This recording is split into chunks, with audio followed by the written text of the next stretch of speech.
Kalamazoo Choral Arts really is, we see it as an umbrella for all things choral singing. The goal of KCA is to really completely revamp the way somebody experiences a choral music concert. We see it as an opportunity for community members that want to join and sing with us to do so on any of our usually 4 premier concerts of any given season. We also see it as an opportunity to engage with the next generation of choral singers. Again, so anything related to choral singing or choir, be it community choir or church choir or school choir, we see ourselves being engaged and involved with all of that. Really engage with different styles of choral singing, different styles of solo singing, so anywhere from musical theater to jazz, American songbook, opera, R&B, rap. There's so many different ways that people sing. Part of our reason for existing is to make sure that there is choral singers in perpetuity long into the future. The other thing that we do is to really engage with what's happening in the community and the communities of Kalamazoo and the larger region.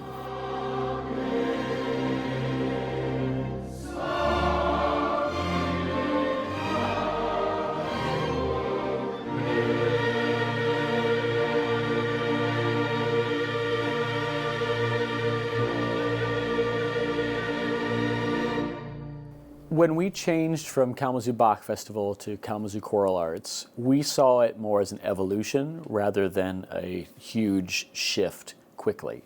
What had been happening over the years, it was limiting the number of people that were interested in it because it was kind of a misnomer. When it first originated, that would have been seen as the gold standard of choral singing, a group that could do Bach. But over time, it evolved, and then we were doing more than and yet still including Bach's repertoire, but it felt like it was limiting in terms of what we were saying to the public. Here's who we are, here's who's welcome, both at a concert and in the ensemble, and if you don't know who Bach was, then perhaps you feel somehow left out of that equation. And so we wanted to create a name that really encompassed all that we were, and that allowed us to morph and to continue to evolve as an organization in the future, because there are styles we don't even know what they are yet. There are interests in singing. We're starting one now just this fall called Kala-Lapella, which is an offshoot of Kalamazoo Choral Arts, both a mouthful.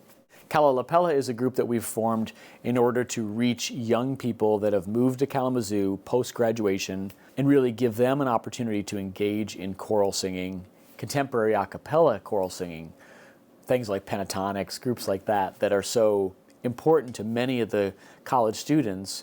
We just found that as they came to a place like Kalamazoo or Portage, they may or may not have had an opportunity to engage in singing in a way. And even with the name Kalamazoo Choral Arts that was so encompassing, it still felt like maybe we needed to create something that was really meeting them where they were. And so that will debut this December.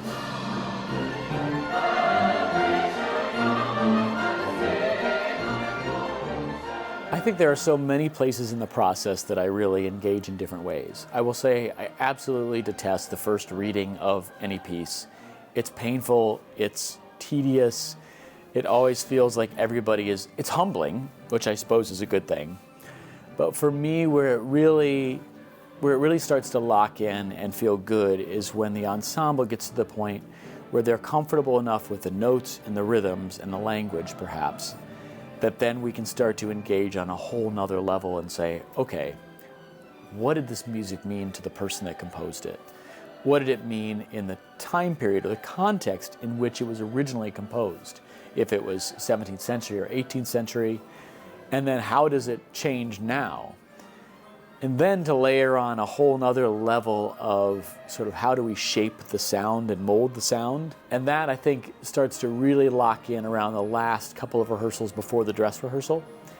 But there's still no substitute for being in the venue, having that moment where everybody's really locked in, as the young people say now, and to really have like a chord really resonate in a way that is transcendent.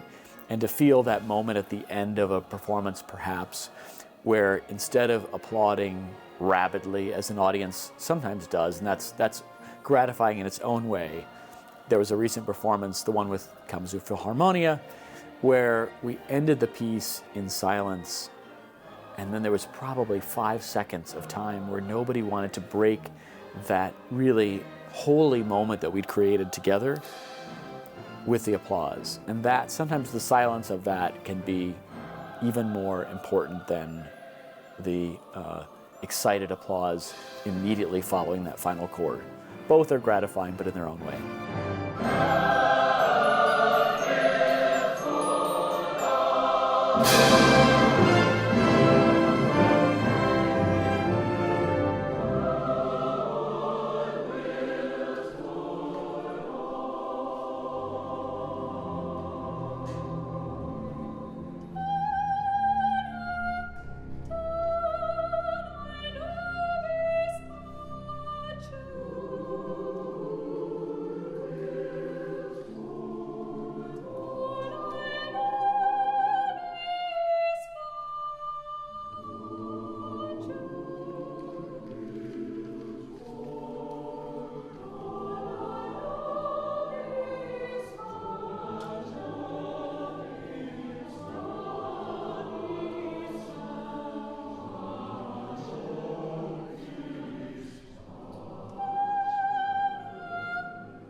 KCA represents the larger community that we live in.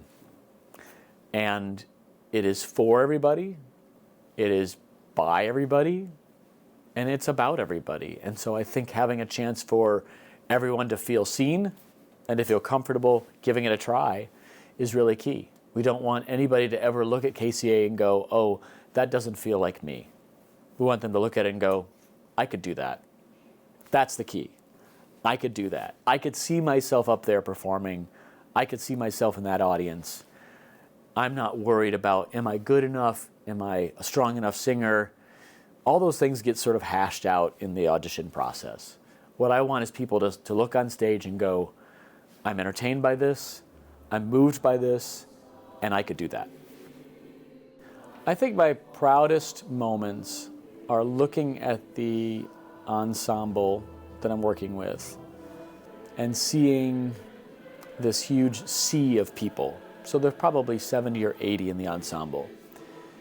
What's really beautiful is to see the ensemble has grown in its racial diversity. It has also grown in its age diversity. And so you have this really special dynamic where there's people that are octogenarians, septuagenarians. There are also people that are in their 20s, their 30s. Again, all of them bringing a really special level of commitment to the group and a really special lived experience, both that of youth and that of maturity. And all of those kind of coming together and realizing that at the end of the day, none of our belief systems really matter. Ultimately, what matters is the music and the people that are coming together, putting all those other things aside in order to make that music. Seeing that be truly a tapestry of the larger community of Kalamazoo and Portage, and have it really be representative of all the different folks that live here from all the different backgrounds and cultures and ethnicities, that for me is the greatest privilege of this job. Be sure to find us on YouTube and Instagram. Exclusive videos, extended content, and behind-the-scenes pictures. Just search Kalamazoo Lively Arts.